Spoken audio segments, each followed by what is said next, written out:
Hi, I'm Marty Demko. I'm 72 now, and I feel great, and my doctor says I'm in excellent health, which may give me a little right to tell you at least how I have managed to do okay. Some of it's genetics. My father was very vigorous until 86, and then he suddenly had a stroke and died. He was actually planting tomatoes for his next season when he had a stroke and died, so he did very well. My mother lived to be 89, also very well, until the last couple of years. So again, one size doesn't fit all, but this is what works for me. And I thought I would start with mental health, because it's part of health, and I'll get to the physical stuff. I'm starting with the mental mainly because that's a little more unusual than what you're going to hear about my physical health, what I do to maintain my physical health. And it might surprise you that I'm a counselor, a career coach, a personal coach too, and yet I don't spend a lot of time ruminating. I have long had a fear of death and a catastrophizing of ambiguous symptoms and assuming it's cancer or heart attack or whatever the hell it is. But I've gone a long way. I've looked through everything from Buddhism to psychotherapy to exploring supposed childhood roots, and in the end, what has worked best for me is to stay busy. And when a scary thought pops into my head, I get distracted. Now, if it's really scary, God forbid, I had chest pains, and I would go right away to the emergency room, or I certainly see the doctor right away. But if it's not some actually scary pain like that, they've almost always gone away. And so I have this kind of rule: if a pain of ambiguous origin, but not super scary, lasts for more than a week, then I'll go and see a doctor, and otherwise I won't. And that has worked well for me, at least. And then I have to, much as I would love to live a lot longer, I'm aware that I'm an intense guy, and men live 5 years shorter than women. I'm already 72, can't live forever, and some shit's going to happen, probably sooner than later. And so I'm striving for acceptance that we all are mortal.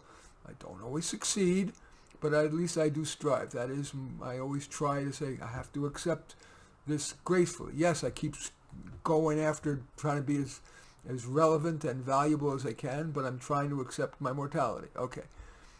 The other aspect of my mental health is that I am by nature stressful. I was a colicky baby. I was always a worrier. Not an angry person, but a worrier. I was worried about everything. What the teachers thought of me, what the kids thought of me, what I looked like, everything. Worry, worry, worry. It just seems hardwired in me. So I can't seem to change that. I tried meditation, I tried a bunch of other stuff. Doesn't work for me. So what I've done is I've set up my external life to minimize the stress. I am self-employed, so I have control over my existence. I work from home, so I don't have a crappy long commute in the ever more stressful gridlock while spewing pollutants. I don't know why they refuse to build more freeways, but they do. I work one-on-one, which is with my clients, which is much less stressful than if I had a whole group of people I had to work with. I write a lot. Again, I have a lot of control, and it uses my best skills. I make these YouTube videos, which I'm very comfortable in front of this camera. I play the piano, a solo activity, non-competitive. I play also on YouTube. I do that for you. I hybridize roses. I develop new varieties of roses. I'm outdoors. It's very peaceful. There's no time pressure. My recreations are non-competitive. Gardening. I take vigorous walks with the dog. And that actually brings me to the exercise thing.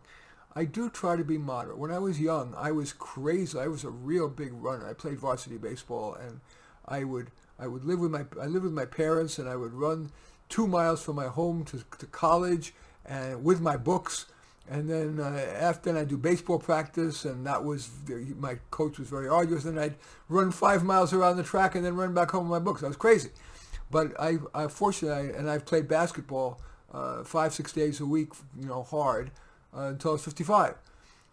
But I'm grateful that while I'm still quite in great shape, I have stopped with that really. I try to be more moderate, so I walk vigorously.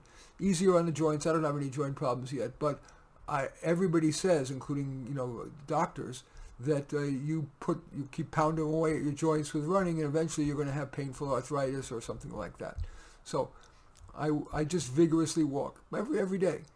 And what I do is, because I am very task oriented, I absolutely my most typical walk is, I'm either walking around this Lafayette Reservoir, which is a very hilly lake, and I'm always bringing this with me, a little memo pad, so that it's like, I call it flip note. It's really nice because it opens up and you can't lose your pen because it won't close unless you put the pen back.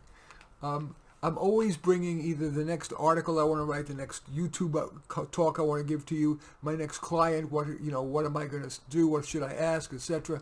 So I'm multitasking, and I'm going with my dog sleeping next to me. Yeah, there he is. Only you can't see his cute face. But anyway, so he gets his exercise, he gets to pee and poop, I get my exercise, I get to do some thinking without any distractions. That's moderate exercise, but I get to indulge my desire to be productive. I also do that going to Trader Joe's, and the benefit of doing that at Trader Joe's, which is about a mile from my house, is I come back with heavy groceries, and for a 72-year-old, I've got, as they say, pretty good definition. Now, I'm not, I'm clearly not a muscle man, but, I'm able to, I'm pretty strong. So that's the way I get my weightlifting without having to join a club or whatever. I just carry my groceries. I love to eat. It's my one big vice. But I try to be moderate. I don't go extreme. I don't yo-yo. Unfortunately, I love carbs. I'm not a sweets guy.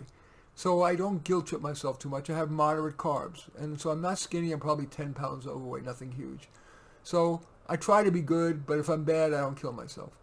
I drink coffee. I like coffee. Even though I'm kind of hyperactive by nature, most of the evidence is, for most people, coffee is pretty good for you. It's good for you, actually. It reduces chances of diabetes, dementia, etc. And I don't go, again, moderation. I usually have 1, maybe 2 cups a day. I don't do any tobacco, never did. And I've reviewed the literature on marijuana for both Time and for Psychology Today, and that scared me. It's not the devil weed, but it's got much more dangers than the cool advocates and the pot advocates who have a vested interest in making money off it would have you believe. Just Google National Institutes of Health and marijuana, and you'll see what I mean. Okay, I wish it wasn't. I enjoyed it. When I was in college, I did a little weed, and I loved it. Liked it. But I'm not comfortable doing it.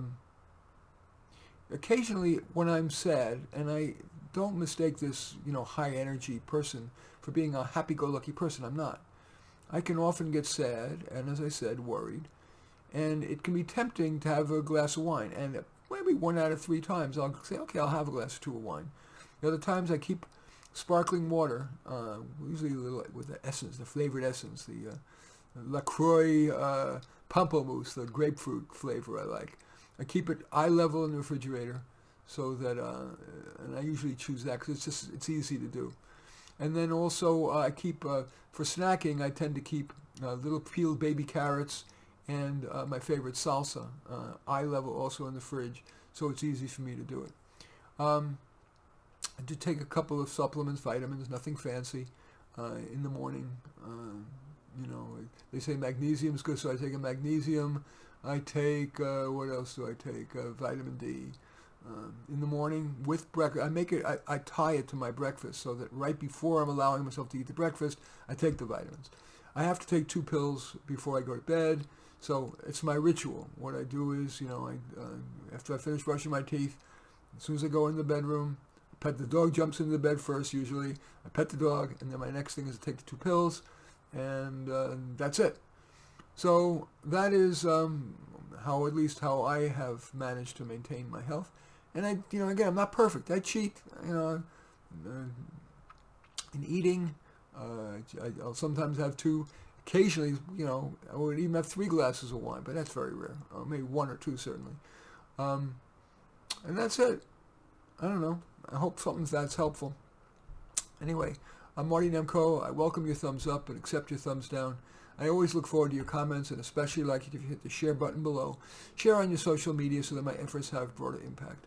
And I am flattered if you choose to subscribe to my channel. In any event, I do thank you for watching. I am Marty Nemko.